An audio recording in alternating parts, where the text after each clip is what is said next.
Bienvenue dans l'UA7, notion de chimie organique, partie 1. Vous savez maintenant qu'il existe tout autour de nous des composés organiques et inorganiques, et qu'au sein des composés inorganiques et organiques se trouvent différentes familles. Parmi les composés organiques, nous allons nous intéresser cette année plus particulièrement à deux familles, la famille des alcanes et la famille des alcènes. Alors, comment peut-on distinguer des alcanes des alcènes ? Je vous ai mis ici 4 alcanes différents, le méthane, l'éthane, le propane et le butane. Première observation, si nous analysons la formule brute de ces composés, nous nous rendons compte qu'ils sont uniquement constitués de carbone et d'hydrogène.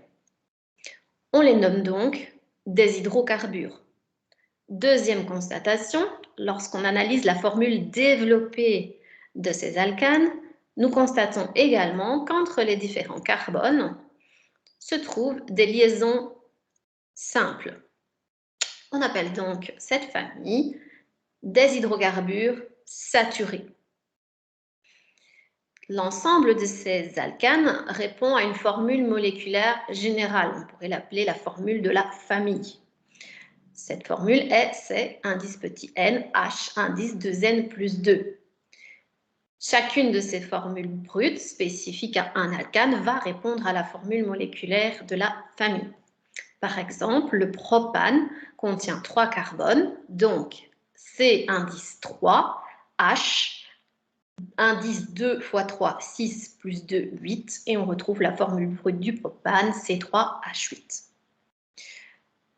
La formule développée, quant à elle, contient tous les carbones, tous les hydrogènes de la formule, avec également toutes les liaisons chimiques présentes. Alors, pour réussir à écrire ce genre de formule, il faut se rappeler une chose,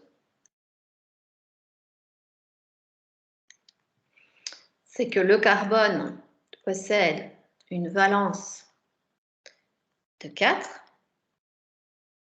et que l'hydrogène possède une valence de 1.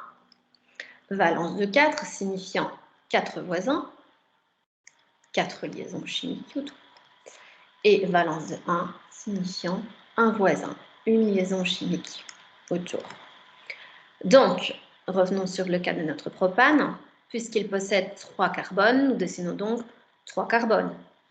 Ensuite, pour réussir à écrire correctement la formule, nous devons nous assurer que chaque carbone possède 4 voisins, les voisins étant soit une liaison carbone, soit une liaison vers un hydrogène. Puisque ce carbone est occupé avec la liaison avec le carbone voisin, il manque donc 3 hydrogènes, donc nous dessinons 3 liaisons hydrogènes. Le carbone central, quant à lui, est occupé avec 2 carbones voisins, donc 2 liaisons. Il manque donc 2 liaisons hydrogènes que nous dessinons, et ainsi de suite. À côté de cette formule développée, il existe également une formule semi-développée. Celle-ci, comme vous le constatez, est beaucoup plus courte. Elle demande juste un petit effort de réflexion, bien sûr.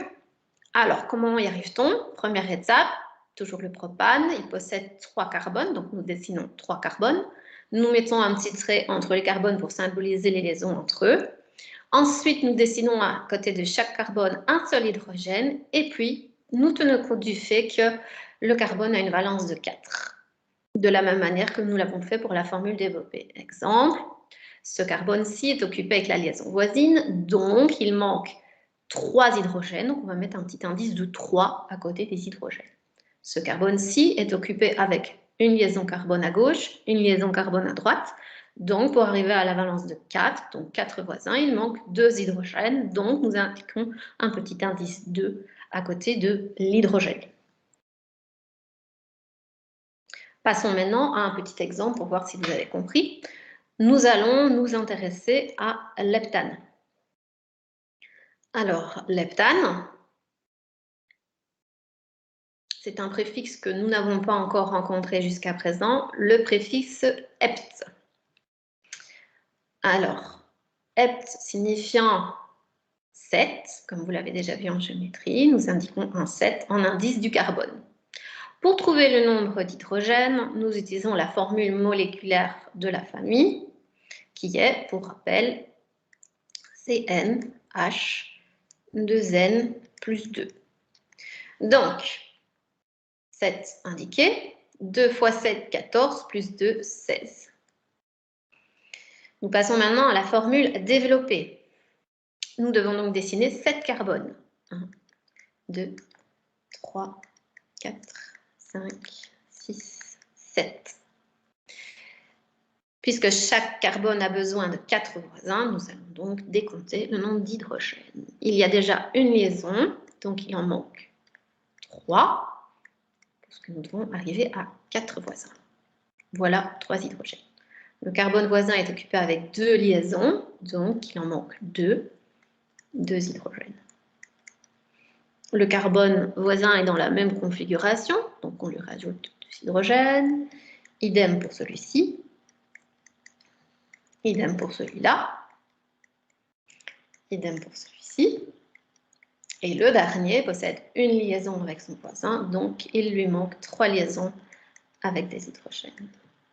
On peut vérifier qu'il y a bien 16 hydrogènes et 7 carbones. Pour la formule se développer, la consigne était la suivante. Placer les nombres de carbone, 2, 3, 4, 5, 6 et 7. Ensuite, y associer un seul hydrogène, provisoirement.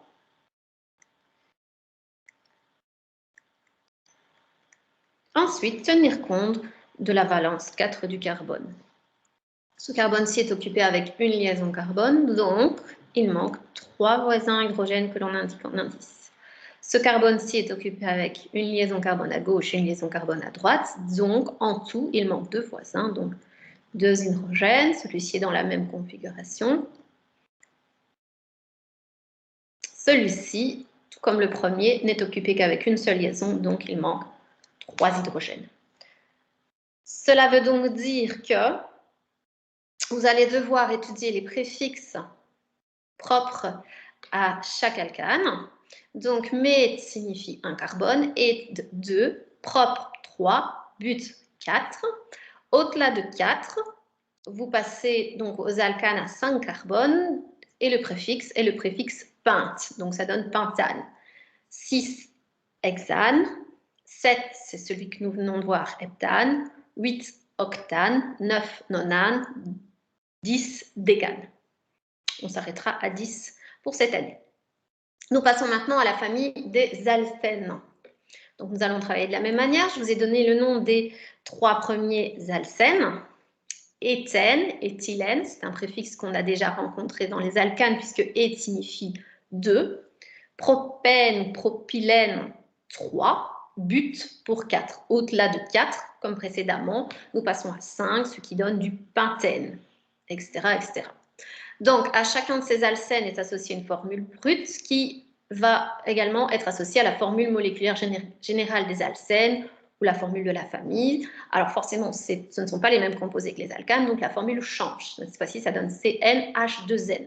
Alors pourquoi est-ce que la formule change? Tout simplement parce que ces composés possèdent effectivement des C et des H, donc ce sont des hydrocarbures, mais quand on regarde la formule développée de ces composés, nous constatons une double liaison entre 2 carbones voisins. À partir du moment où on possède cette double liaison, on est dit hydrocarbures insaturés. Et à cela correspond cette formule générale. Si nous prenons l'exemple du butène, 4 carbones, H2 fois 4, ça fait 8. Voilà. Et pour le reste, la formule développée consiste à écrire le nombre de carbones, le nombre d'hydrogènes, une double liaison qu'on place entre 2 carbones, peu importe lequel en sciences de base, et ensuite on complète en tenant compte des valences de chaque atome respectivement. La formule semi-développée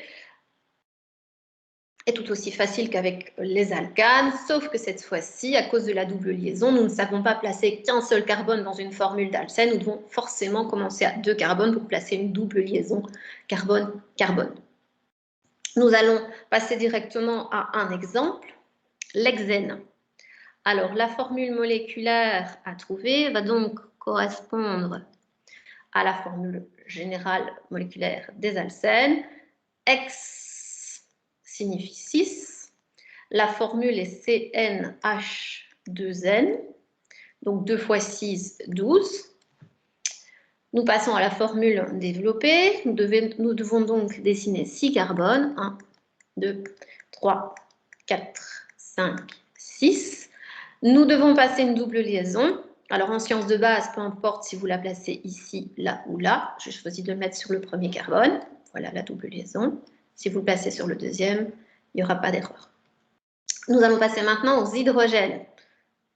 Comme précédemment, le carbone a une valence de 4, donc il lui faut 4 voisins. En voici déjà 2 créés par la double liaison avec le carbone voisin, donc en tout, il nous manque encore 2 hydrogènes. Ce carbone-ci est occupé avec 1, 2, 3 liaisons, donc on n'a qu'un seul hydrogène à placer. Ce carbone-ci est occupé avec 2 liaisons, donc nous devons encore placer 2 hydrogènes. Celui-ci est sous la même configuration et celui-ci également. Le dernier carbone est occupé avec une liaison carbone, donc nous devons tracer 3 hydrogènes. Pour la formule semi-développée, donc nous traçons nos C avec nos H uniques, c'est H 6 fois. 3, 4, 5, 6. Nous plaçons la double liaison, je l'avais placée sur le premier carbone. Et ensuite, nous comptons les hydrogènes manquants. Donc ici, il y avait 2 liaisons, donc il manquait 2 hydrogènes. Ici, 3 liaisons, un seul hydrogène, donc nous ne mettons pas de préfixe 1 en chimie. Ce carbone-ci, il manque 2 liaisons, 2 liaisons, 2 liaisons, et le dernier, 3. Voilà pour la nomenclature des alcanes et des alcènes.